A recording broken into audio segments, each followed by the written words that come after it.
Жума күнү биз Ысык-Көлдө өткөн жашыруун сүйлөшүүлөр тууралуу иликтөө жарыяладык. Биз ошол эле мезгилде ал жакка Газпромго, Илон Шорго жана Алексей Ширшовго байланыштуу жеке учактар учуп келишкенин аныктадык. Алексей Ширшов — Бакиевдин кадры. Бакиевдердин тушундагы энергетикадагы коррупциялык схемалар эл арасында Ширшовский схемы деп эле аталып калган. Ал эми Илон Шор Молдовадагы банктык кылмыштар үчүн издөөдө жүргөн ишкер. Азыр Россияда жашайт.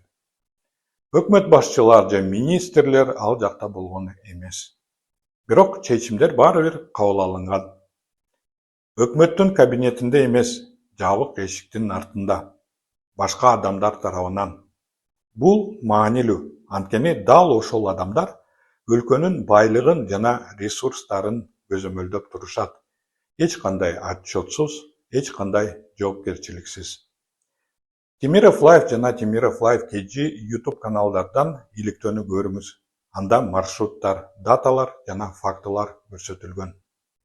Баары кантип өткөнүн өз көзүңүз менен көрөсүз.